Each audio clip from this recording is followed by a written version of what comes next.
de notre composition charnelle, de notre nature humaine. Nous ne sommes que poussière, dit David. Alléluia. Nous sommes poussière. Donc cette nature a tendance à vouloir prendre le dessus parfois. Le philosophe pouvait dire, en l'homme habite l'ange et la bête. Alléluia. Mais la bête parfois veut dominer l'ange. Si on n'a pas véritablement fait une rencontre avec Jésus, c'est la nature charnelle qui prend le dessus. C'est ce qu'il appelle la bête. Alléluia. Mais si nous avons rencontré Jésus, alors la nature angélique prend le dessus. Alléluia. Qu'est-ce qui prédomine donc dans ta vie, bien-aimé? Est-ce ta propre volonté que tu préconises ou bien la volonté de Dieu? Est-ce tes propres choix ou bien le choix de Dieu? Alléluia. Donc l'homme, celui qui est en vase de terre et de bois, lui il préconise plutôt sa propre volonté. Ses priorités ne sont pas les priorités de Dieu. Lui il privilégie lui-même sa volonté. Il privilégie ses choix. Si ses choix vont à l'encontre de la volonté de Dieu, il préfère choisir sa propre volonté. Alléluia. Amen. Amen. Je donne un exemple. Si l'église, par exemple, décrète un jeûne ou bien une cérémonie dans l'église, quelque chose dans l'église, et que lui aussi, il a par exemple une réunion de famille, il va privilégier la réunion de famille par rapport à la réunion de l'église. Amen. Le samedi, on dit viens évangéliser, et puis en même temps, on dit il y a match au quartier. Lui, il va privilégier le match du quartier au lieu de venir évangéliser. Alléluia. Ce sont des exemples qui semblent banals, mais qui ont leur pesant d'or. Alléluia. Par là, on peut savoir si quelqu'un est un vase d'honneur ou bien un vase vide. Alléluia. Et donc, les vases de terre et de bois vont s'attacher aux choses terrestres au lieu de s'attacher aux choses célestes. Amen. Ils ne vont pas s'attacher à la parole de Dieu. Et leur caractère, ils ne se laissent pas transformer véritablement par l'évangile. Ils gardent leur caractère originel, leur caractère du monde qu'ils sont venus avec. Ce caractère est là. Alléluia. Et un pasteur qui disait que le vieil homme n'est pas mort dans de telles personnes, mais il est dans le coma. Et un jour, si tu le pousses au-delà des limites, le vieil homme va se réveiller et tu sauras qui il est en réalité. Alléluia. Acclame Jésus. Quand tu es triste, il y a la parole là. Donc c'est jusqu'à quel point l'évangile vous a transformé. Jusqu'à quel point. Vous pouvez résister jusqu'à quel point. Alléluia. Aux tribulations, aux difficultés, aux afflictions, aux injures, à la foutaise. Est-ce que vous pouvez résister comme Christ a résisté? Alléluia. Est-ce qu'on peut résister comme ça? Christ, ils sont allés payer même des gens pour dire venez l'accuser. Ils sont venus et dire non, il dit il va casser le temple de Jérusalem alors qu'il n'a jamais vu ça. Ils n'ont pas compris ses propos. Le temple dont il parlait, c'est son propre corps. Mais ils disent tant que Salomon a mis combien d'années à construire, il dit un jeune de 33 ans, il dit le temps qu'on a mis des années à construire là, il dit qu'il va détruire ça, et puis reconstruire en 3 jours. Blasphème. Ils l'ont accusé, mais il n'a rien dit. Pour toi et pour moi. Alléluia. Amen. L'homme et l'argent nous parlent de ce que nous sommes appelés à être en Christ.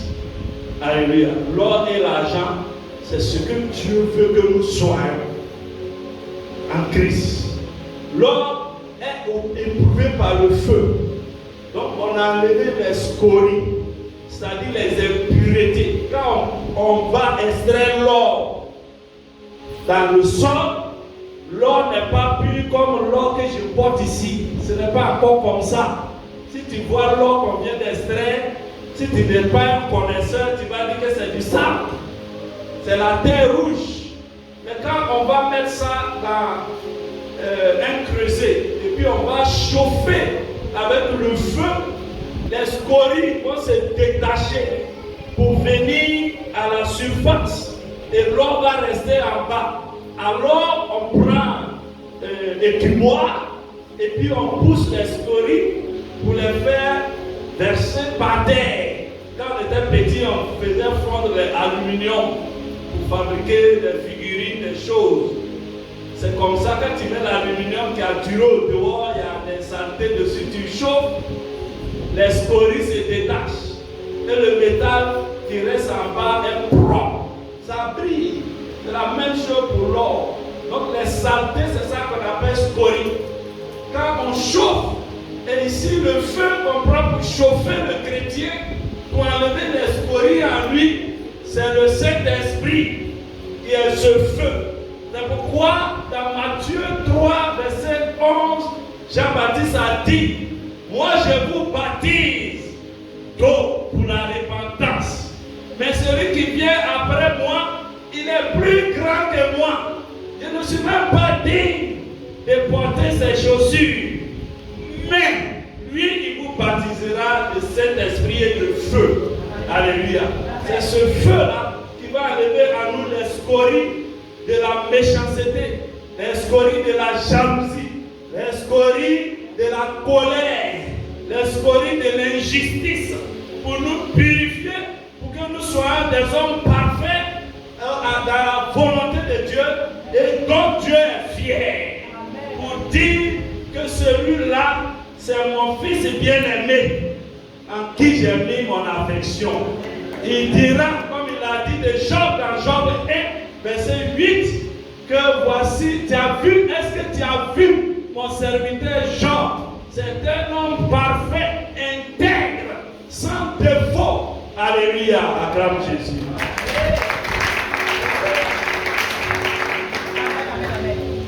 Donc quand les impuretés vont nous quitter, nous serons transformés en l'honneur de notre Maître Jésus-Christ, pour être en cohésion avec la beauté de la maison de Dieu. Alléluia. Lévitique 6, 21, c'est Lévitique 6, 21 qui nous parle des scories. Alléluia. Voilà. Il dit le vase de terre dans lequel elle a été cuite sera brisé, et si c'est dans un vase d'airain qu'elle a cuit, elle sera nettoyée, lavée dans l'eau. Donc là plutôt il parle du fait que le vase de terre, lui, on le jette après usage. Alléluia. Et que le vase en métal, lui, on le garde, parce qu'il est précieux, on le lave pour garder. Alléluia. Amen. Le vase de terre est donc fragile et ne dure pas longtemps. C'est l'image de notre vie ici-bas. Et c'est dans cette fragilité que Dieu manifeste sa puissance et sa gloire.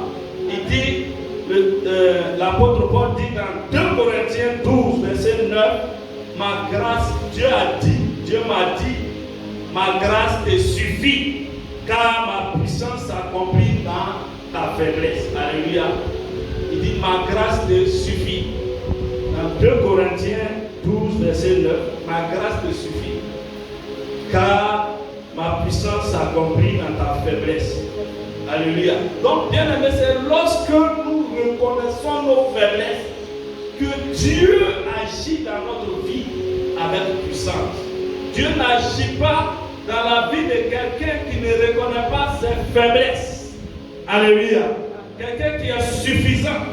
Quelqu'un qui devant Dieu n'est pas repentant. Dieu n'agit pas dans sa vie. Si tu veux être transformé, il faut avoir un cœur repentant. Il faut reconnaître tes erreurs. Même dans la vie de tous les jours, si tu veux t'entendre avec les gens, tu veux évoluer, tu veux avoir des amis fidèles, tu veux que les gens t'aiment et t'apprécient, il faut être quelqu'un de humble, de repentant. Alléluia. Quelqu'un qui reconnaît qu'il a tort, il reconnaît ses torts. Quelqu'un me disait, il marchait à un de ses amis, mais celui-là, il ne reconnaît jamais son tort. Il veut toujours avoir raison. Alléluia. Et il me disait, non, mais moi, je vais me séparer de lui. Parce qu'il ne reconnaît jamais ses torts. Il y a des gens qui ne demandent jamais pardon. Ni à l'homme. L'homme que tu vois, tu ne peux pas lui demander pardon. C'est à Dieu que tu vas demander pardon. Dieu est où? Tu le vois où? Alléluia. Amen. Donc, reconnaissons nos faiblesses. Reconnaissons-nous faibles, misérables. Comme ça, Dieu grandit en nous. Il grandit dans notre vie à travers Jésus. Alléluia. Mais malgré nos faiblesses, Dieu veut que nous soyons des vases d'honneur qui durent tout le temps. Des vases d'honneur qui visent l'éternité. Alléluia. Nous ne devons pas vivre pour les choses terrestres seulement. Les choses terrestres sont importantes. Elles ont leur utilité dans notre vie d'ici-bas. Amen. Mais nous ne devons pas nous focaliser sur ça seulement. Nous devons avoir les regards fixés sur l'éternité. Alléluia. Parce que la vie sur terre, si Dieu t'a fait grâce, tu vas vivre au plus de 100 ans. Alléluia. Les centenaires ne sont pas beaucoup dans notre société. Amen. L'espérance de vie en Côte d'Ivoire, ça tourne autour de 50 ans. Amen. Alors, la vie sur terre est tellement courte qu'il faut vivre en préparant son éternité. L'éternité, c'est ce qui dure toujours. Ça ne finira jamais.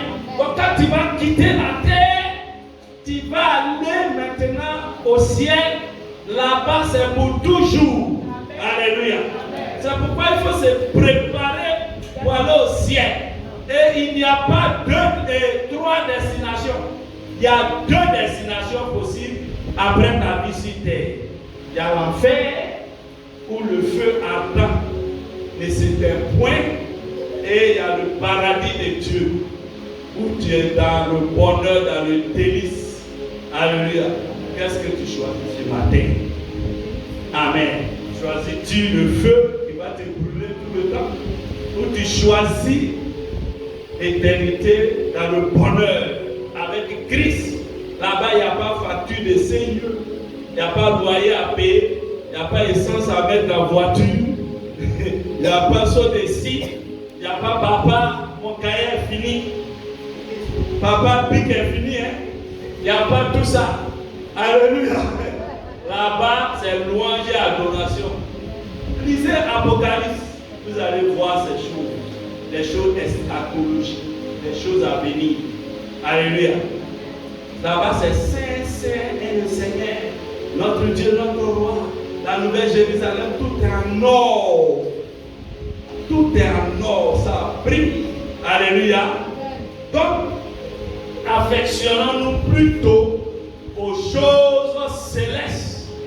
Préparons notre départ de la terre, car Jésus nous dit que préparez-vous car nul ne sait quand ça arrivera. Alléluia. Amen. Je ne le souhaite pas. On est ici.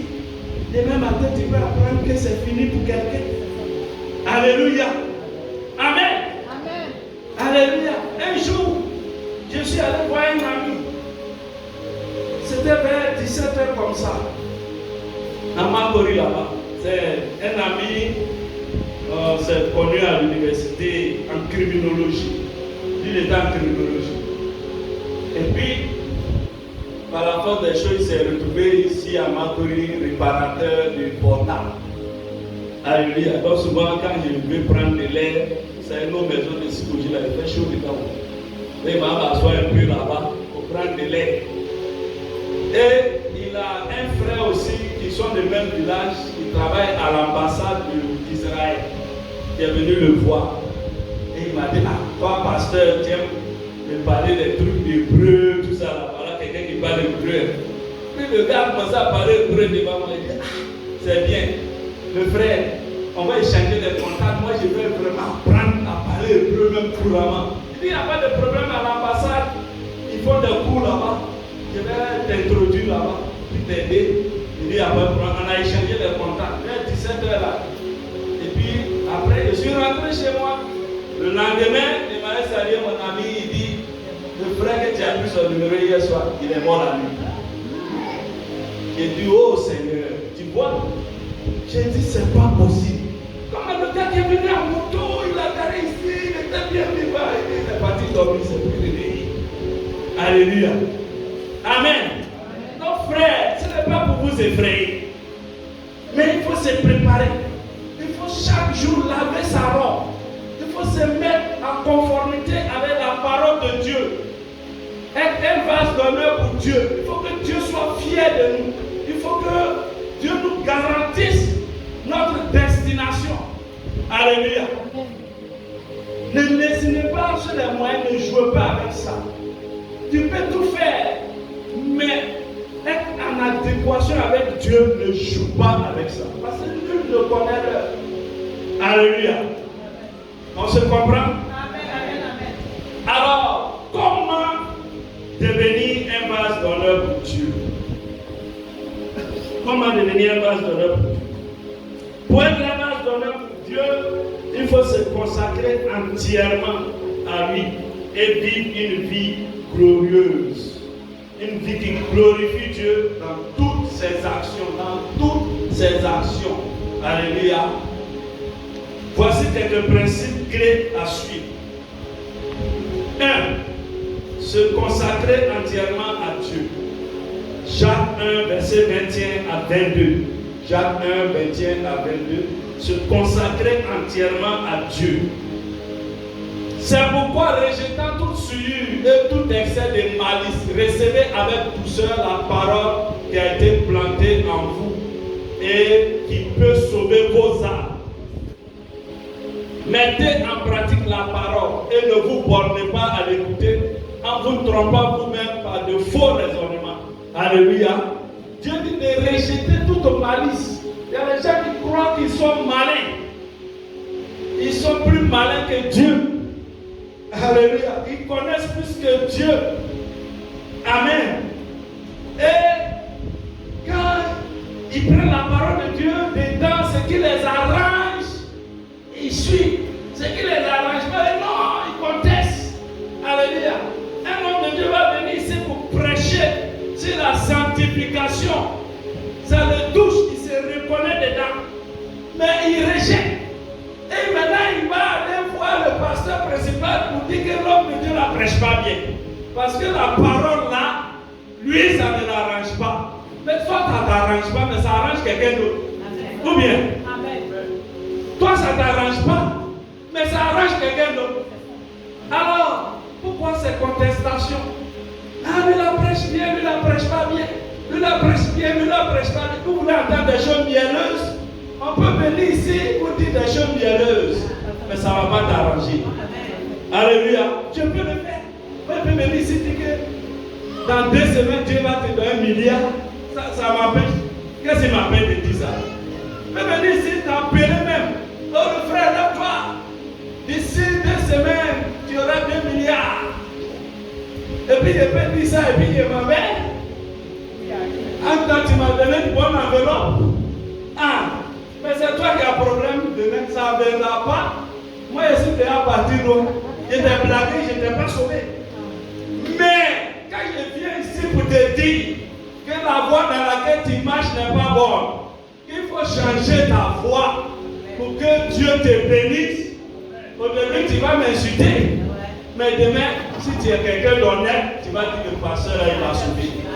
Acclame Jésus. Moi, je le dis, moi, je ne cache pas mes affaires. Moi, j'étais un homme très dangereux. Un méchant même des fois. Alléluia. Je vous dis que dans mon village, il y a les gens là, quand ils me voient venir là-bas, ils chaînent le couloir.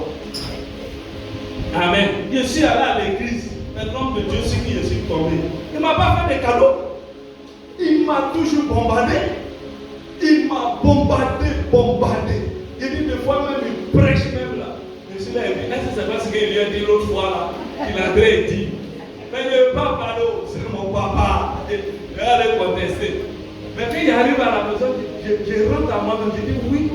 Et moi, ce qui favorisait ça, c'est que j'étais ruiné, j'étais tombé. Donc, tout ce qu'il dit, moi, je cherchais la voie maintenant pour retrouver mon chemin. Donc, tout ce qu'il dit, je prenais ça comme parole d'évangile. Il a dit, il a raison, hein. C'est tout ça que j'ai fait avant, et puis je suis ici. Aujourd'hui, les gens, moins que moi, me piétinent. Alléluia. Les gens, en réalité, même qui ne peuvent pas s'arrêter devant moi pour parler. Ils s'arrêtent devant moi pour parler. Si en termes de diplôme, de connaissance, ils sont nuls. Mais celui-là même va te dire les bêtes. Et puis tu es là, oui monsieur. Oui monsieur. Oui monsieur. Oui monsieur. Hein? Mais ça m'a rendu, Dieu m'a brisé pour me rendre réceptif. Alléluia. C'est pourquoi Jésus dit qu'il y a certaines personnes, ce sera difficile pour elles pour rentrer dans le royaume de Dieu. Parce qu'il y a des choses, quand tu les as, tu deviens fier. Et c'est difficile pour que la parole te pénètre. Mais quand l'autre a dit, si tu veux monter, il faut descendre. Moi, j'étais descendu. C'est maintenant que je monte un peu. Alléluia. Madame Jésus. Donc, si Jésus dit, la Bible dit que Jésus lui-même, il s'est fait descendre. Ce n'est pas l'homme qui l'a fait descendre. Lui-même, de Dieu qui était, il s'est rabaissé comme un homme jusqu'à la mort à la croix. C'est pourquoi Dieu lui a donné le nom qui est au-dessus de tous les noms. Et lorsqu'on dit le nom de Jésus, tout genou fléchit dans les cieux, sur la terre et en enfer. Acclame Jésus. Donc si tu veux monter là, il faut descendre. Ça veut dire qu'il faut être humble. Il faut écouter la parole de Dieu avec humilité. Quand tu prêches la parole de Dieu, va à la maison et applique. Jean 13, verset 17 dit quoi? Heureux êtes-vous. Il dit, si vous savez ces choses, vous êtes heureux, pourvu que vous les pratiquiez. Si tu sais ces choses, les enseignements qu'on te donne, si tu les bosses par cœur, c'est bon. Mais si tu ne les appliques pas, tu n'as rien fait. Tu ne seras pas heureux. Satan connaît la parole. Dans son dialogue avec le Seigneur, dans Matthieu 4, il a cité, Satan a cité la Bible. Il a cité le psaume 91, verset 11 à 12. Il dit, il donnera des ordres aux anges de porter dans leurs mains, afin que tes pieds ne heurtent aucune pierre. Alléluia. C'est Satan qui apparaît. Il connaît la parole plus que toi. Mais lui, il ne l'applique pas. Lui, il conteste la parole de Dieu. Alléluia. Ne sois pas un enfant du diable pour contester la parole de Dieu, pour lutter avec la parole de Dieu. Alléluia. Mais sois un enfant de Christ. Reçois la parole avec un cœur humble. Et applique la parole et tu seras béni. Tu seras un vase d'honneur pour ton Dieu au nom de Jésus. Amen. 2. Vivre dans la pureté et s'abstenir du mal. Alléluia. Ici nous avons 3 textes, je vais les donner. On ne va pas tout lire parce que le temps file. On va essayer un. Proverbe 3, verset 7. Proverbe 3, verset 7. On va essayer celui-là. Ne sois pas sage à tes propres yeux, crains l'Éternel et détourne-toi du mal. Amen. On va essayer le deuxième. Psaume 37, verset 27. Psaume 37, verset 27. Finalement, on va lire les 3. Verset 1, verset 1, verset.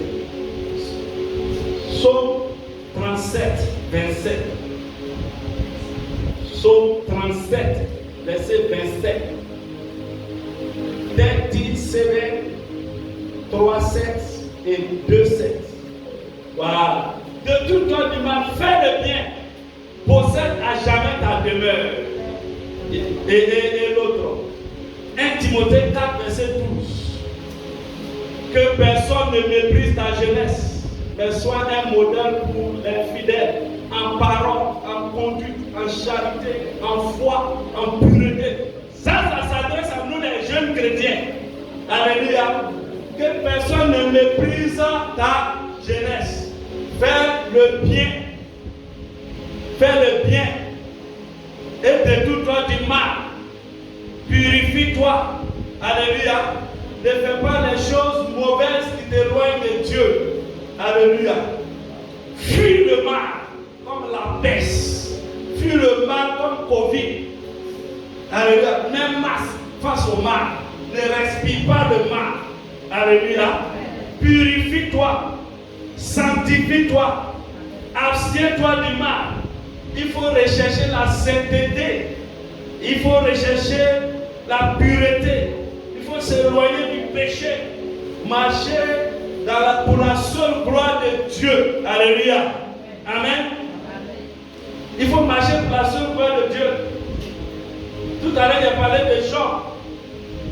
Job, il a tellement fait que Dieu dit, voici mon serviteur Job. C'est un homme intègre. Il faut être intègre dans ta marche avec Dieu, fidèle, loyal, pur. C'est pas parce que Dieu le pasteur n'est pas à toi que tu vas faire certaines choses. Maintenant, arrivé devant le pasteur, papa, papa. Mais lui, c'est un homme. Il est un homme. Alléluia. Lui, il n'a pas le don d'ubiquité. Il ne peut pas être partout. Et c'est Dieu qui nous juge. C'est pas ton pasteur qui va te juger. Alléluia. C'est Dieu. Oh, Dieu, il est partout. Il voit tout. Il sait tout. Il connaît tout. Alléluia. Quand tu te caches, tu fais. Mais à l'église, Dieu, oh, la sainte. Il y a une qui nous a trompés ici. Elle évangélisait, oh, la sœur. Même quand elle a commencé à lutter des territoires d'évangélisation, il y a un frère aussi qui était dans l'église. Elle dit, mais mon frère, pas là. Ils sont venus ici, on a réglé le problème. Elle dit, moi, le frère dit, elle empiète sur mon territoire. Mais ça devait déjà nous interpeller. Mais on n'a pas compris ça dès le départ. Alléluia. Et la sœur Sainte lui touche qu'elle vient ici, là, elle a flèche pour là, comme ça. Et mon Dieu, un coup, ça a commencé à pousser. Alors que la sœur n'est pas mariée. Alléluia. Le ventre a commencé à pousser. Alléluia. On dit, la sœur, qu'est-ce qu'il y a? Alléluia. C'est le Saint-Esprit ou bien c'est quoi? Ça, c'est pas Saint-Esprit, hein?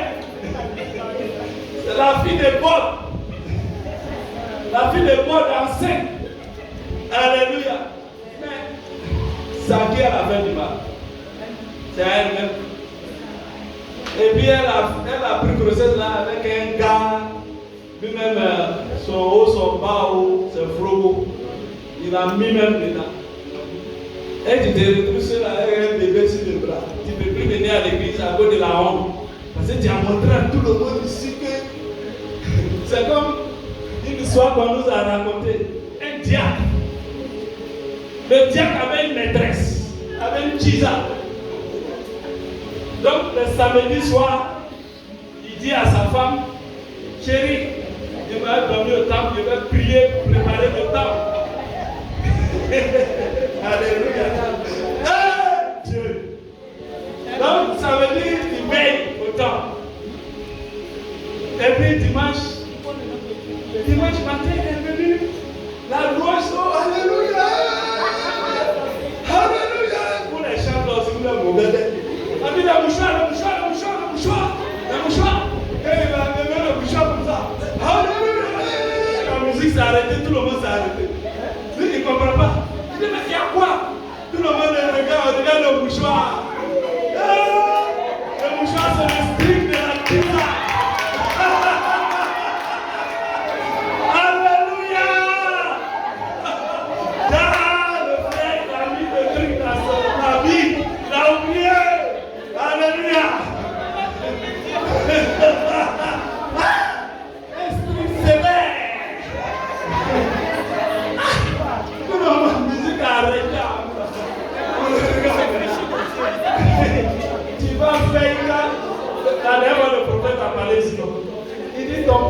péché mignon là, que tu caches là. Faut faire attention. Un jour, ça va te draper. Ça va te wani. Ça va sortir en public. Il y en a aussi, lui, c'est les braves en cuir. Il aime regarder sur son portable. Les braves en cuir. Vous me comprenez? Ce qu'il faut comme Adam et Ève. C'est ça, lui, il aime regarder sur son portable. Donc, maintenant, tu regardes ça à la maison, c'est bon. Personne ne te voit. Tu es en temple aussi, tu ne résistes pas. Il est sur son portable, manipulation, il a appuyé un bouton, il peut la lancer.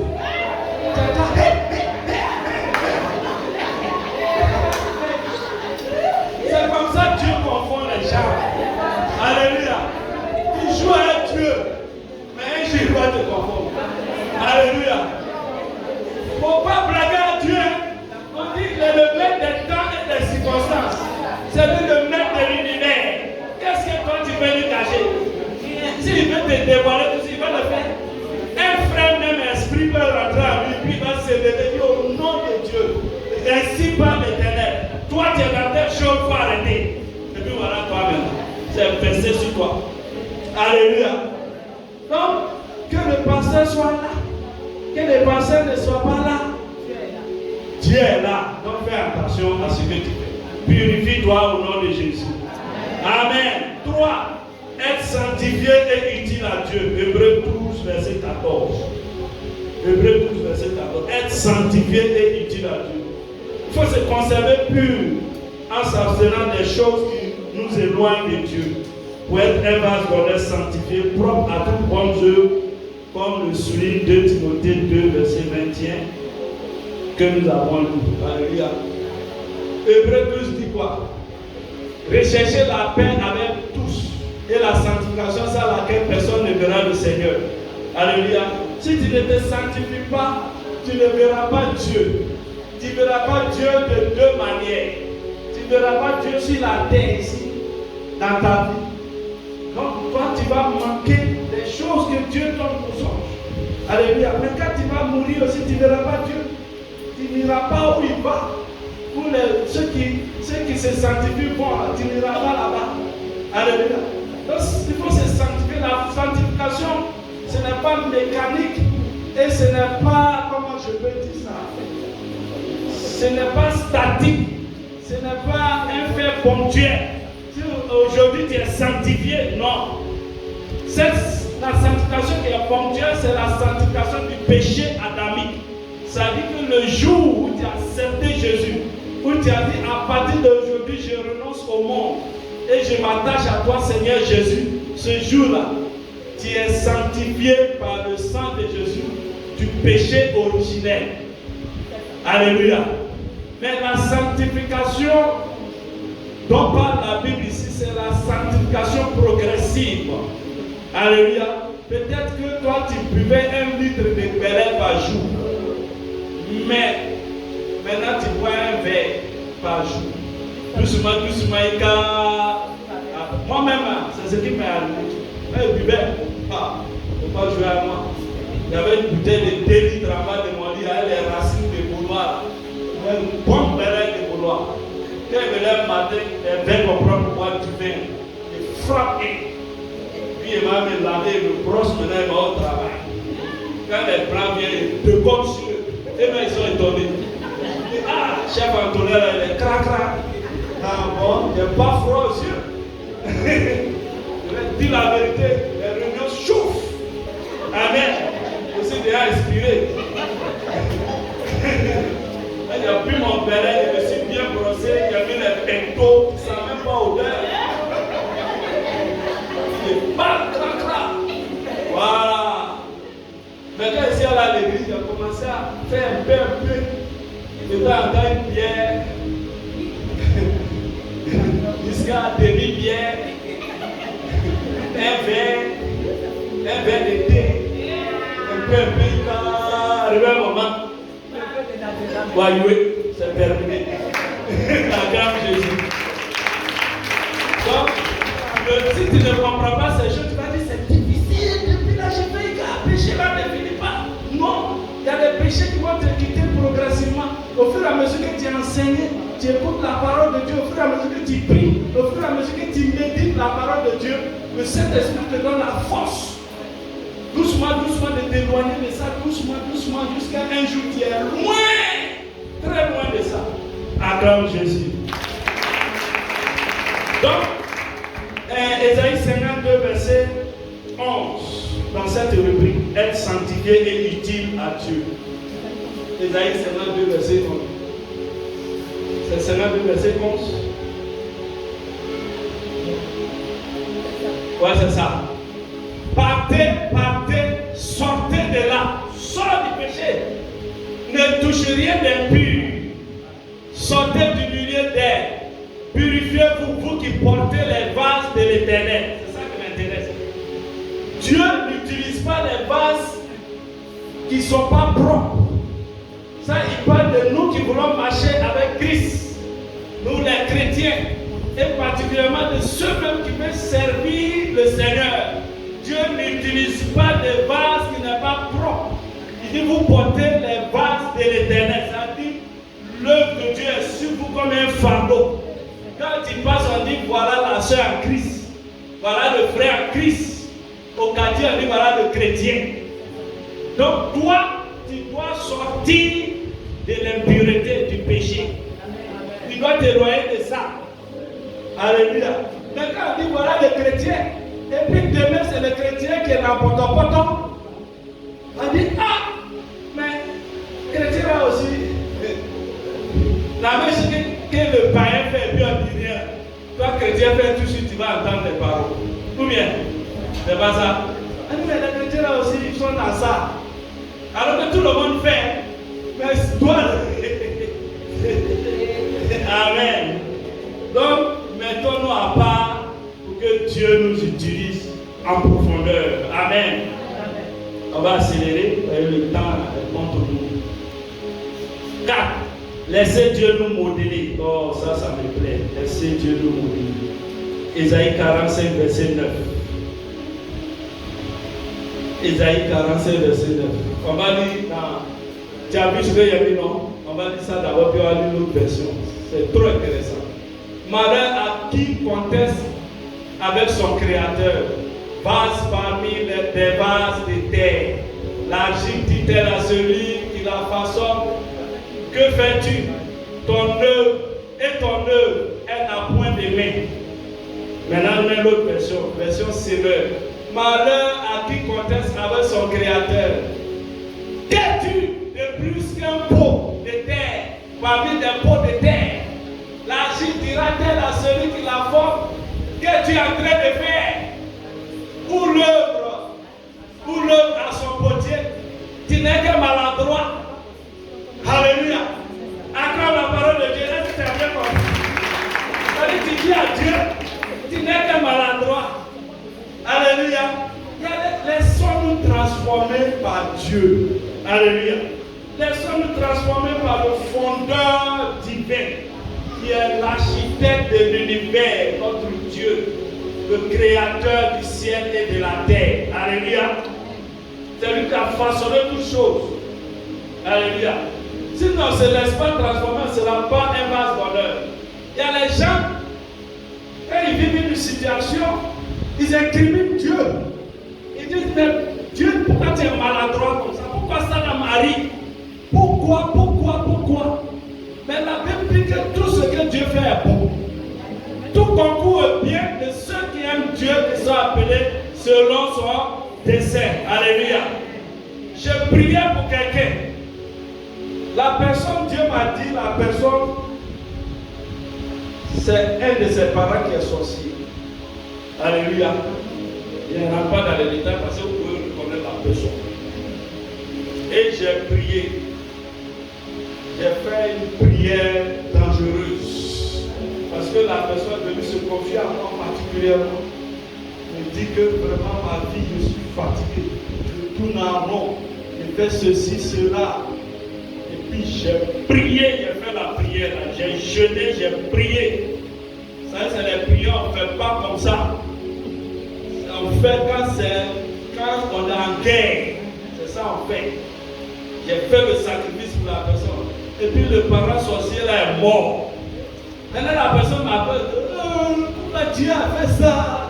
Pourquoi Dieu a fait ça? Pourquoi Dieu a fait ça? Je dis, ma fille, calme-toi, calme-toi, calme-toi, calme-toi, calme-toi. Quand on allait enterrer la personne, 2 semaines, il y a un gars qui est sorti, il dit, je vais t'épouser. Acclame Jésus. C'est celui qui a apporté le mariage. Il y a une de mes filles, elle est en France. Elle a quitté le travail, elle est venue, elle a déposé son sac. Elle a dormi le lendemain matin, elle prend son sac, elle vérifie ses papiers. Tous ses papiers ont disparu. Et elle a dit à sa soeur, elle m'a appelé. Elle m'a appelé. J'ai prié pour elle. Il dit, tu vas retrouver tes papiers. Il dit, c'est la sorcellerie. Je suis venu ici même, j'ai parlé au pasteur Fossou, pasteur Kassi. On a intercédé encore ici pour elle. 3 jours, elle a retrouvé ses papiers. Alléluia. Mais les papiers là, où elle habite en France là, il n'y a pas de terre rouge. Mais les papiers là, il y a la boue dessus en train de s'équiper dans le trou de là. Alléluia. Ils ont pris ses papiers. Elle a un passeport français. Elle a titre de ceci, cela, des autorisations pour travailler, tout ça là. Elle a tout. Tout a disparu. Ça veut dire que si un policier la prend une madame qui est noire, on dit papier. Papier. Ça c'est en allemand. Papier. Riche papier. On est boire avion. Direct chez toi. On va te rapatrier. Ton mari tu fais en France, elle n'est pas finie. Ils ont mis faire ça. Amen. Mais nous on a prié ici. Et Dieu a fait qu'elle a trouvé les papiers. Alléluia. Acclame Jésus. Amen. Donc, bien aimé, tout ce que Dieu fait, dis gloire à Dieu. Et rendez grâce à toutes choses. Car c'est à votre égard la volonté de Dieu dans Jésus-Christ. C'est bon, dis merci Seigneur. C'est mauvais, dis gloire à Dieu. Alléluia. Ne condamne jamais Dieu, ne conteste jamais à Dieu, ne dis pas pourquoi Dieu a fait ça. Pourquoi Dieu, c'est pas chrétien. Un croyant, quelle que soit la situation qu'il vit, il ne condamne pas Dieu. Pourquoi Dieu a fait ça? Moi-même là, après de Dieu, là, j'ai quitté de là. Tu entends beaucoup de choses. Nous, les pasteurs, on entend beaucoup de choses. Et souvent, quand on entend ça, ça nous rend triste. On dit, mais on a prêché dans le désert. Alléluia. Amen. Qu'il n'en soit pas ainsi pour toi. Amen. Laisse la parole te modeler, te transformer. Laisse Dieu te modeler. Amen. Dieu va te faire descendre, va te faire monter, il va te faire aller à gauche, il va te faire aller à droite, il va te faire aller devant. C'est lui, sa volonté, il faut suivre. Amen. Alléluia. Amen. 5 pour finir. Être rempli du Saint-Esprit. Il y a 3 textes. Jean 20, verset 22. Acte 1, 8. Ça, c'est les textes qu'on connaît. Jean 20, pour ceux qui notent, Jean 20, verset 22. Acte 1, verset 8. Et Éphésiens 5, verset 18. C'est Éphésiens 5 là, on va lire. Vers 5 là. Ça, c'est un texte qui me plaît. Parce que nous, les anciens soldats, là, c'est ça, on prenait pour justifier notre vie de soula. Il dit ne vous enivrez pas de vin. Non, il dit il ne faut pas boire car tu vas saouler. C'est ça, non? Ne vous enivrez pas. Être ivre, c'est saouler. Marcher en tantinant. Donc c'est ça, les soulats disent non, Dieu dit on peut boire, mais il ne faut pas être saoulé. Amen. Mais c'est faux. Ne vous enivrez pas de vin. C'est de la débauche. Soyez au contraire remplis de l'esprit. L'esprit a un grand E, c'est Saint-Esprit. Alléluia. Si tu vois dans la Bible, l'esprit a un grand E, c'est Saint-Esprit. L'esprit a un petit E, c'est les autres esprits. Alléluia. Donc il dit, au lieu de boire du vin, pour être d'ail, pour être saoulé, il faut être d'ail pour Saint-Esprit. Je vous assure, si tu as vraiment expérimenté le Saint-Esprit, tu sais qu'il souffle. Moi, un jour, on a fait le culte, adoration, jusqu'à un moment, je voulais me coucher. Je ne pouvais plus m'arrêter. J'avais une seule envie de dormir dans le temps. Parce que c'est rentré jusqu'à, et puis ça, c'est le feu, ça coule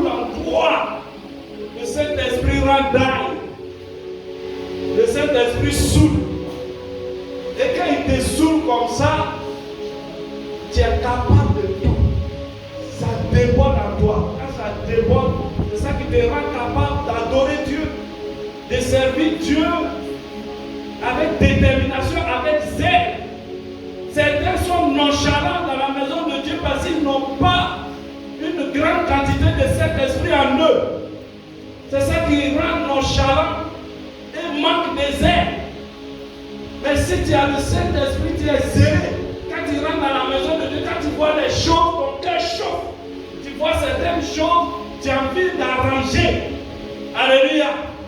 Amen. Tu ne peux pas rentrer ici, voir les mouchoirs par terre, et puis tu passes comme rien, ça ne te dit rien. Mais quand tu as le Saint-Esprit, quand tu vois ces choses-là, tout ce que tu prends balai, tu ramasses. Alléluia. C'est le Saint-Esprit qui nous rend capables d'être connectés véritablement à Dieu. Si on n'a pas le Saint-Esprit, on n'est pas un bon chrétien. On n'est pas un chrétien efficace. Alléluia. Amen. Donc c'est le Saint-Esprit qui va nous aider aussi à nous débarrasser des scories. Je l'ai dit tantôt, qui sont en nous. Des mauvaises choses que nous pratiquons. Alléluia. C'est un feu. Le Saint-Esprit est un feu. Le feu de Dieu qui vient dans notre vie pour détruire les mauvaises choses. Alléluia.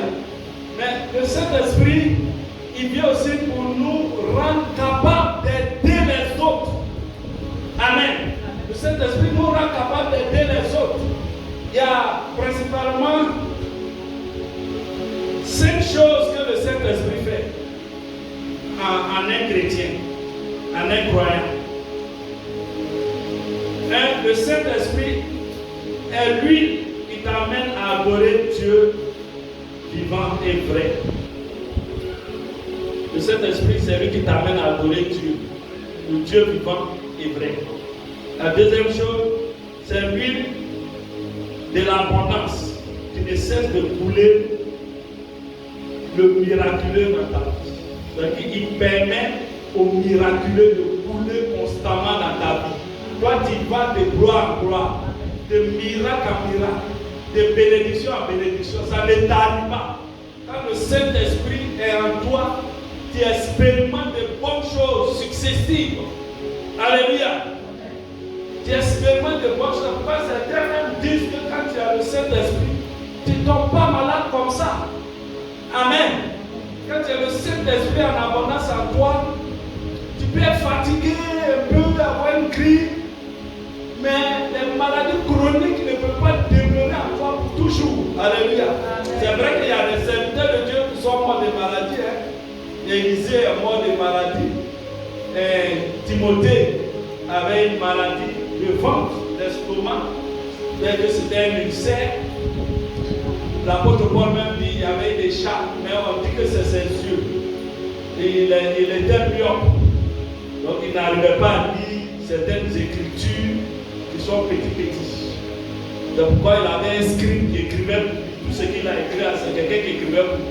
C'est dans un passage, il dit, et ça là c'est moi-même qui vous écris en grand caractère. Il ne peut pas écrire en petit caractère, il ne voit pas bien. D'autres disent que c'est ça. Certains théologiens aussi disent que les chats là c'est un boumet. Un boumet d'amour. Parce qu'étant pharisien, pour être pharisien dans le Sénat juif, il faut être marié. Donc on dit que Paul était marié quand il était dans le Sénat de Sanhédrin. C'est eux qui jugeaient les gens, qui les condamnaient.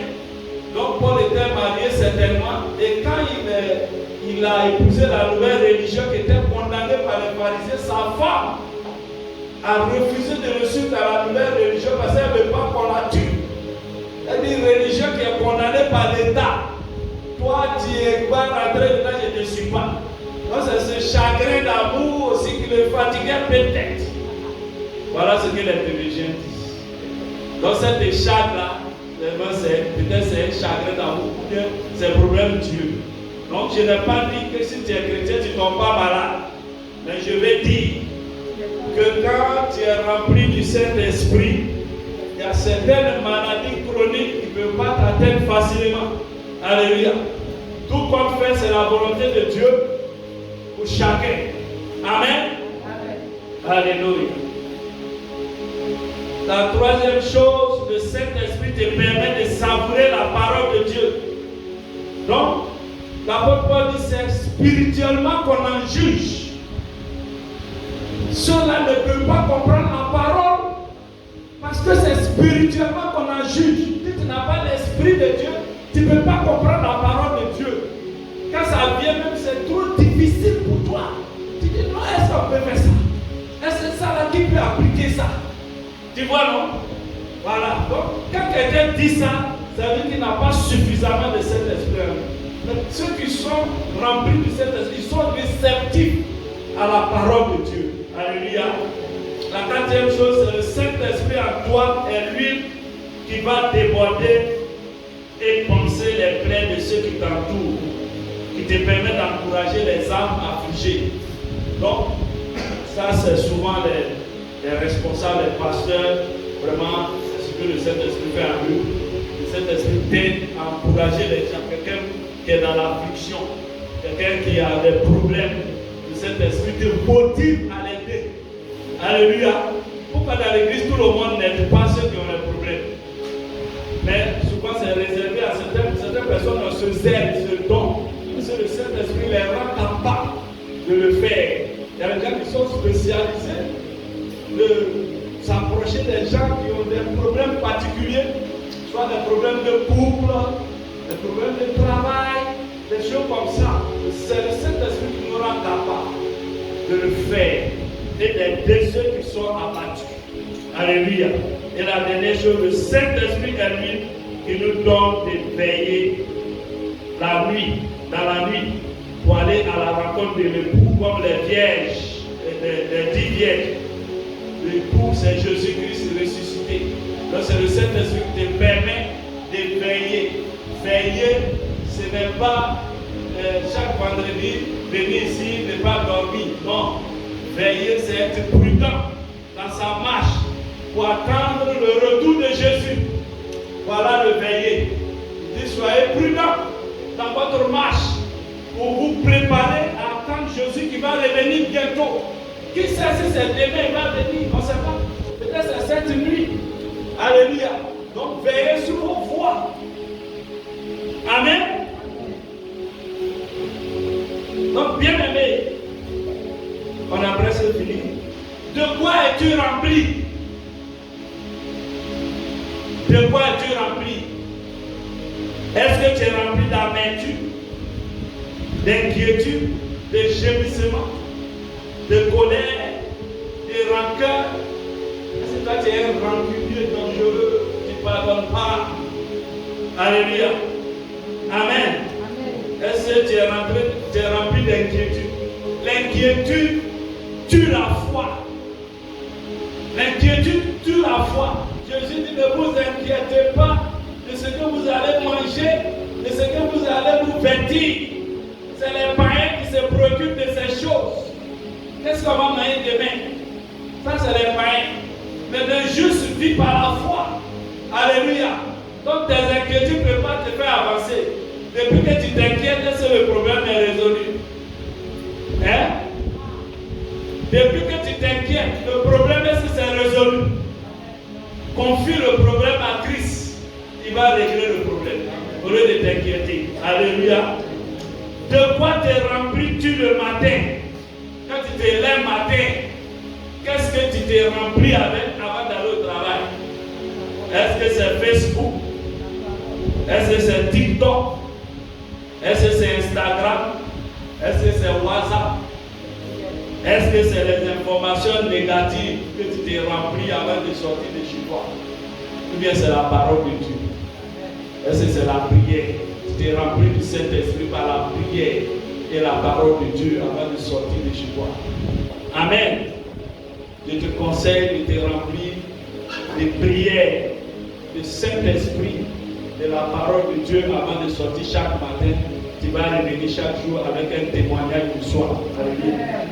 Et le soir, quand tu rentres chez toi, qu'est-ce qui a résonné dans ta maison dans la journée? Est-ce les chants d'Arafat, DJ, ou bien des cantiques de louange à Dieu que tu as écouté toute la journée? Amen.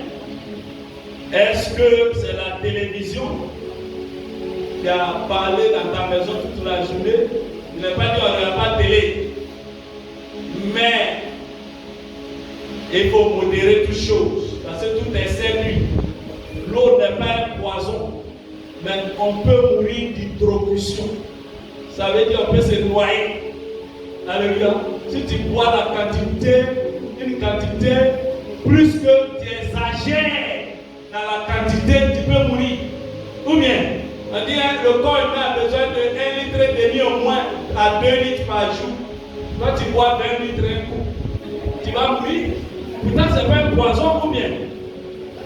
L'eau est bonne pour la vie. Hein? Mais toi, tu bois 20 litres un coup. Tu ne pourras même pas marcher d'ici là, tu tombes, tu t'écoules. C'est ça, on dit, c'est noyé là. Quand quelqu'un est noyé, il est dans l'eau, il ne peut pas respirer, il boit de l'eau plus qu'il en faut. Alléluia. Donc, télé là, c'est bon, ça peut t'apporter des choses utiles pour la vie, des enseignements, des choses. Mais il ne faut pas exagérer. Alléluia. Amen. Est-ce que tu es rempli de porno, ou bien du vin, ou bien des rumeurs, béret? Est-ce que quand tu te lèves le matin, au lieu de prier, pour que le Saint-Esprit te remplisse davantage, c'est toi le papato du quartier, les bérets du quartier? Ah, Jean a fait ceci, ah, Anita a fait ceci, Marie-Tout a fait ceci. Quand tu es dans ça, alléluia, alléluia. Est-ce que la parole pénètre? Est-ce que la parole te pénètre? Amen. Bien aimé, pour finir, je dirais, viens devant le Seigneur Jésus-Christ. Demande-lui de te nettoyer de tout cela. Et surtout, demande à Dieu de te remplir. Ne laisse pas de place pour autre chose que le baptême du Saint-Esprit ou le renouvellement dans le Saint-Esprit. Parle quotidiennement la langue. Laisse-toi remplir jusqu'à déborder. Alors tu seras en paix. Tu vivras dans la joie. Tu vivras dans le bonheur. Tu vivras dans la douceur. Tu vivras dans la fidélité. Tu vivras dans l'amour. Au nom de Jésus. Tu vivras cette solidité spirituelle pour faire face aux tentations, au combat, à la nonchalance. Tu seras zélé pour les choses de Dieu. Alors seulement tu seras un vase d'honneur, utile dans le royaume de Jésus-Christ, ton Dieu. Au nom de Jésus, Shalom. Acclame Jésus. Je ferai des vases d'honneur et à bientôt. Acclame Jésus.